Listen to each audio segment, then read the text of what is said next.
in such a vulnerable position, and to have your treating healthcare staff not give a shit when you're sobbing in pain is something else. I've got this drain in me, I've got the catheter in me, so I'm carrying these like 2 bags around that are attached in me, and essentially it is put my body into menopause. Wow, look at what my body has handled. Like, it is capable of so much. I am actually going to be running and raising money for the Endometriosis Australia Foundation. Hi guys, welcome back to my YouTube channel. This is Endometriosis Story Part 2. If you haven't checked out Endometriosis Story Part 1, I'd go check that video out first. This video, Part 2, will deal with my bowel surgery and how I'm managing my endometriosis now. One thing I just wanted to quickly add, which I forgot to mention in my last video, is when I had my first surgery, I actually had the Mirena inserted as well as being on the pill Clara, and that's where I was at in terms of my management prior to this second surgery, which I'm gonna dive into now. Anyway, so fast forward to surgery number 2. So I knew that I was gonna have to have bowel surgery. I had what's called disc resection surgery, which is where they see your bowels like this tube and they see there's endometriosis there, so we're gonna circle, yank it out. Again, going into this surgery, they didn't know how bad my bowel endometriosis was, but they knew when you're operating on your bowel, it's obviously quite a high risk area. So going into it, I knew that I'd have to be in the hospital for a week, but considering I had such a good experience the first time that I was in hospital, I actually wasn't that concerned, which was dumb because I had a really different experience. So with my bowel surgery, obviously this is something that you can't just have your gynecologist for. So I had a consult with a colorectal surgeon, my gynecologist, and an anesthetist. So the build-up and preparation for bowel surgery is different to the first one. You have to have pico prep. And I was so nervous because if you've ever had any bowel prep before, you know it's not great. And I'd had a colonoscopy in the past because I was having those IBS issues. And I remember having Movicol, and oh my God, it was horrific. I couldn't drink it. And so coming up to this, I was so nervous, and I was like, can't I just do the enema again? But no, you have to have a completely clear bowel because after bowel surgery, they're not expecting you to poop for like a week. So you need to have like a really empty bowel. And also obviously they don't want to get any like infections in there. I was actually feeling okay for the surgery itself. So fast forward, I went in February this year. So it had been 6 months since my lap. I had my surgery at the Mater in Sydney, which, just for reference, is a private hospital. I was actually born there and it has a pretty good reputation. So basically I had my surgery on a Friday afternoon, but you do the prep and everything the day before. You actually can't eat for like 2 days properly before as well. So 2 days before, you go on a liquid and soft foods diet. I had like a lot of soups, yogurt. I can't even remember. It was such a bad time because you can't eat properly. I remember that day was actually okay because you can still eat some things. We made like cauliflower soup. Cauliflower soup is something I actually learned to like from my first surgery because I had it in the hospital. It's like, it's actually really yummy. The day before you have a clear foods diet, which is actually terrible because there's not much you can eat. I remember struggling with that, and my surgery, I had to be at the hospital at 9 a.m. on the Friday, and I was so hungry at this point, and I'd done the prep as well, and the prep actually wasn't as bad. Pico prep is nowhere near as bad as Movicol in my experience. I absolutely downed this and it was actually fine. So on the day of, I remember just feeling really hungry. I actually wasn't even that nervous for the surgery, and you're not allowed anyone with you in the hospital as well, like while you're waiting. Like once you're admitted, you're pretty much on your own. And I was sitting in a hospital bed for about 3 to 4 hours. I didn't know that I was the last patient of the day, but because I was having a bowel surgery and what was known as like a more intense and like longer operation, that's why they put me last. But it meant that I was waiting in the hospital on a bed, trying to entertain myself for like 3 or 4 hours, starving. So this is when it all starts getting real. I went into surgery around 1 o'clock that day. I remember messaging my mom and my boyfriend and like work friends being like, oh my God, I just want to get this over with. I'm so hungry and I'm sick of just waiting here. And I get wheeled in, I see my anesthetist, and he was a legend. He was like, how are you feeling? And I was like, mate, just hungry if I'm honest. And this is when they start loading you up with drugs, and he was like, let's call it champagne. And they load you up with some like feel good drugs, and great. And then you're knocked out, and that's that, and you wake up, and that's when you kind of realize you've just had an intense surgery. Few moments later. So when I woke up, I was pretty out of it, still pretty high on painkillers, which was, again, the best part of it, to be honest. They wheel you up into your recovery room, And this is when it all went downhill. I think it was about 6 o'clock at night when I sort of started waking up properly. I was pretty lucky because I had my partner there and come meet me when I woke up. But then as the hours rolled on, the painkillers start wearing off and I started asking for more painkillers. My partner left and they stopped giving me painkillers. And the night went on and the nurses came in and saw me a few hours after I'd been operated on, I think about 10 o'clock, telling me that I needed to roll over and they needed to get the sheet out from under me. I remember saying, I can't roll over. I've just had bowel surgery. And they said, no. You must roll over. You must. They said, sit up. And I told them I couldn't sit up. And so they tried to pull me up. And I remember crying, screaming in pain. And they flipped the sheet out from underneath me. And I said, please stop, this hurts. Put me back down. I was sobbing. I asked for more painkillers. They said, no, you don't need any more painkillers.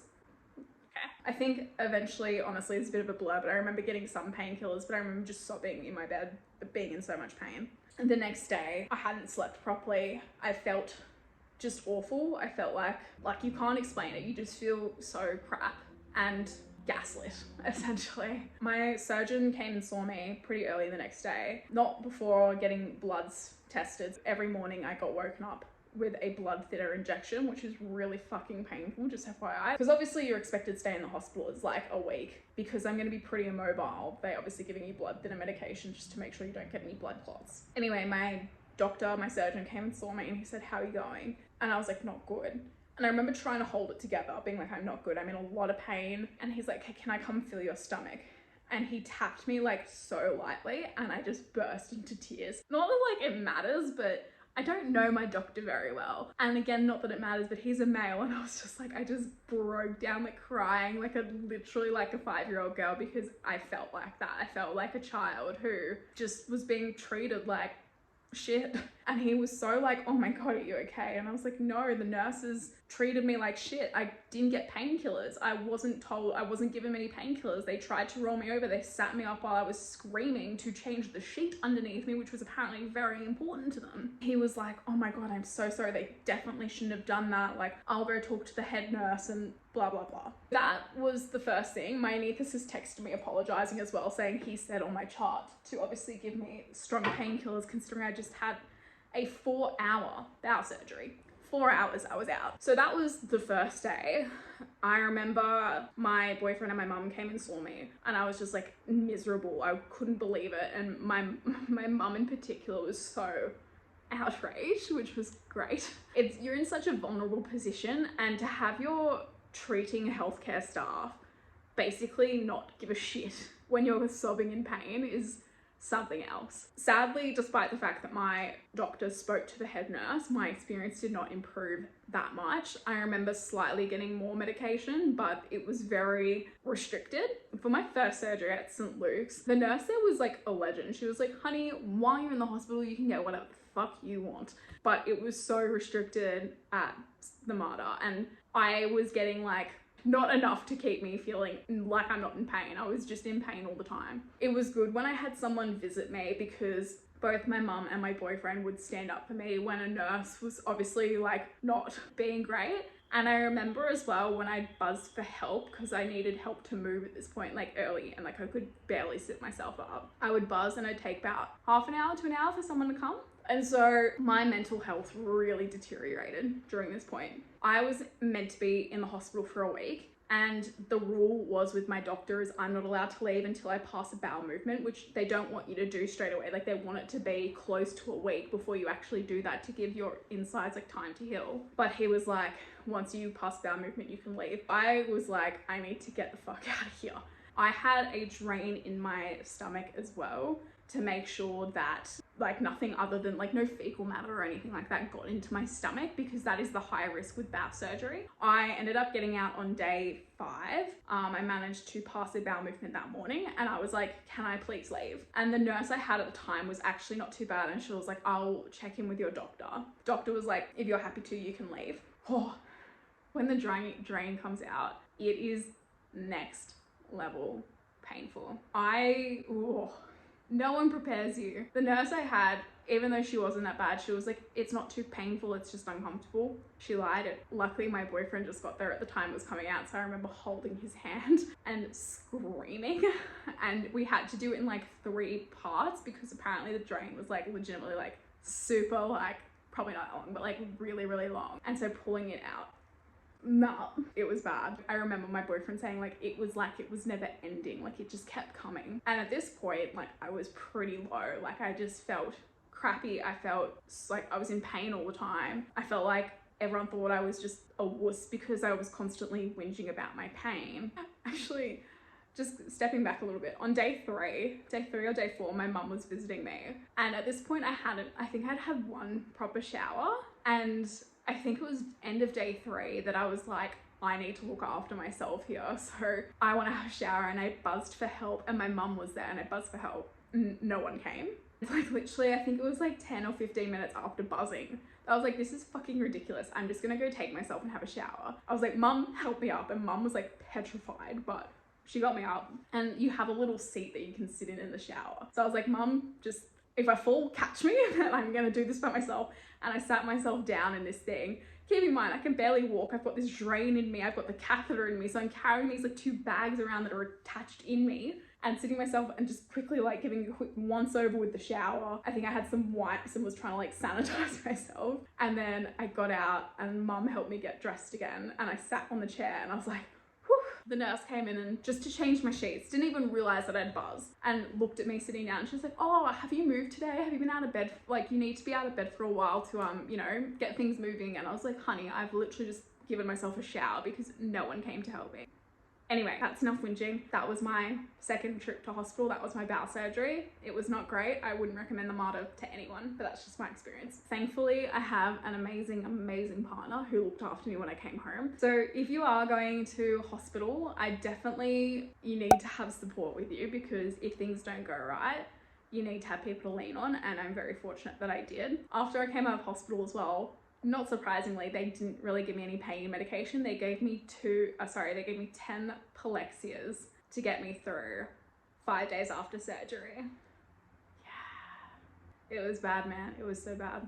So that was my treatment. So fast forward, my recovery from the 2nd hospital trip was a bit slower, mainly because you're essentially getting used to like going to the bathroom and things like that again. And as people will have probably seen in my running videos, like that's still something I struggle with, is my bowel movements, because you essentially have to train your bowel when to go to the toilet again, which is like not fun. But overall, I'm pretty lucky. Like it did go well.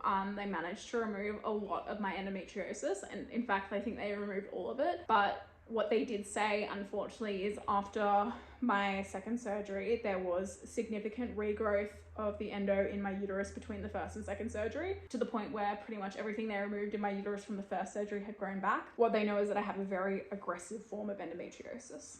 Love that for me. In terms of how I manage it, I had a Mirena put in. With my first one, they put the Mirena in and I was obviously still on the pill, but they had to take it out to put a new one in for my 2nd surgery and to like do the whole operation and things like that. So after my 2nd surgery, they put a new Mirena in it and they told me to come off the pill because they want the Mirena stuff kicking in. And then I'm also on this bad boy.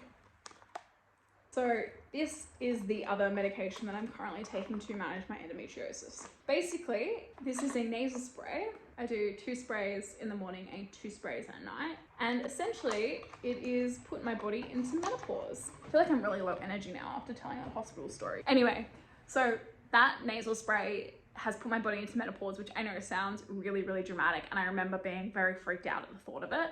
But because I have such an aggressive form of endometriosis, and I think they are very nervous about the regrowth coming back, they put me on this spray to essentially give my Mirena a good kickstart at working, and yeah, to suppress any endo that may come up. And it has meant that I've only had some spotting, and even then I only had, I think after my 1st month of being on it, a week of like kind of a period kind of spotting, probably not even a week, maybe like a few days. And touch wood, there has not been too many other symptoms. I do actually get some of the menopause symptoms, which is funny to me. Like at least you can laugh about it, including like a hot flash. I remember one night I was lying, I think it was one morning, we'd just woken up and I was like lying there and I started getting really sweaty and I turned to my boyfriend. I was like, oh my God, I'm having a hot flash. So yeah, induced menopause. In terms of how else I manage it, if you haven't seen already, I also try and follow the Mediterranean diet because I wanted to manage my health very holistically. And I obviously try and keep fit and exercise. And